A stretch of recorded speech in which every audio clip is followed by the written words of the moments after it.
Violence against women and girls remains the most pervasive human rights violation around the world, including Belize.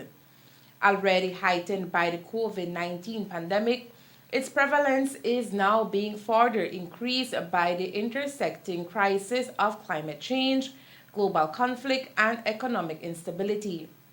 Despite these discouraging trends, there is more proof than ever that violence against women and girls is preventable. The 16 Days of Activism Against Gender Based Violence, an annual campaign that begins on the 25th of November, the International Day for the Elimination of Violence Against Women, and runs through International Human Rights Day on the 10th of December, is the perfect backdrop to fight the problem. During the 16 days, everyone is encouraged to get involved, from amplifying the voices of survivors and activists to supporting women's organizations. Here in Belize, the Office of the Special Envoy for Families and Children is calling on the community to take part in various activities focused on reducing and preventing violence against women and girls and protecting women's rights. The first thing that the office does in collaboration with other stakeholders and the community, we raise a flag. The orange flag goes up on the 25th so that people are aware that a campaign has begun or is continuing, because it's a continuous campaign year after year. So you'll see, our community will be able to see orange flags flying all over our town, the cities, and different government organizations and offices. We have also interviewed prominent men and young men to speak out against violence. So that, I'm looking forward to that one, because it's going to be a very interesting one. They're going to be well-known persons in our communities, and I think with using their voices, I think it will definitely make an impact on our young people and our women in the communities. This year, the 16 Days of Activism is observed under the theme Unite Activism to End Violence Against Women and Girls. To further enhance this year's message of unity, the Office of the Special Envoy is also encouraging the use of hashtags. What we are doing is we're using a hashtag that says know the signs. As soon as like a red flag, for example, as if you're in a relationship and your boyfriend takes away your phone and says you can't call anybody, who are you calling? Why are you calling them? That's already a red flag. That's already awareness of you getting into a toxic relationship. So that's where we're going, and it's not only for teenagers but for women. It's happening to many women in our communities, and we take it for granted that it's okay. It's not okay. So our campaign will help to let everyone understand and see what the red flags are. And then of course we're going to be marketing that the hashtags, hashtag no more, hashtag enough is enough, hashtag call it out. How important is it for us as Belizeans to start using these hashtags? These hashtags, Tammy, they send a message.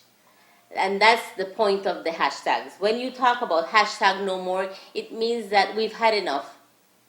We don't want to see this happening.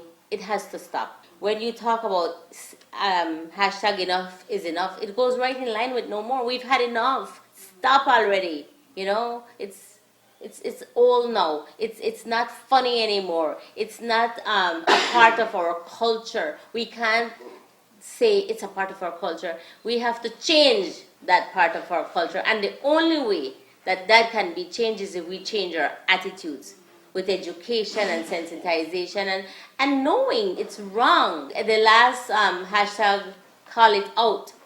Now this one is going to be a little bit more complicated, or a little bit more difficult, because like I said earlier, we say, oh, it's our culture, that's it's okay, she just frustrated, or things that we tell each other that we think it's funny and it's inappropriate, especially in the workplace, even at home.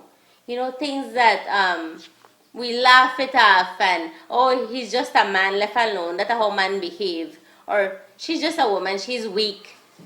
She emotional right now, I must say, the time I month. Things like that we say to each other that they're not funny. So when we talk about calling it out, is to stop it. As soon as somebody starts saying, we need to say, not today. To push forward the message, a gender-based violence panel has also been organized for December 10th. It's going to be virtual, live on Facebook with Dr. Kendra. She's a Belizean. She's also a professor at the University of California, and she will be moderating a panel which will include 5 professionals, and they'll be talking about topics that include childhood trauma, mental health for women and children, sexual abuse, the cycle of family abuse and violence, and specifically domestic violence. The objective of the panel is to educate the population about these topics like sexual violence, childhood trauma. We ran a survey on our Facebook page to ask the community what topics were they most interested in. And we took these topics and we created the panel based on these interests. As you heard, the Office of the Special Envoy is promoting the use of hashtag no more, hashtag enough is enough, and hashtag call it out to bring awareness against gender-based violence. But if we look at hashtag call it out, that has been a problem here in Belize. Often we hear people complaining about reporting a case of domestic dispute, but it's never followed. So how can we call it out? For one, there must be confidentiality, says Special Envoy Rosanna Briceño. From the moment she took over the reins of the Office of the Special Envoy for Families and the Children, Briceño has been lobbying for the implementation of several policies, one of them being full protection for women. I would love to see that there's real protection for women.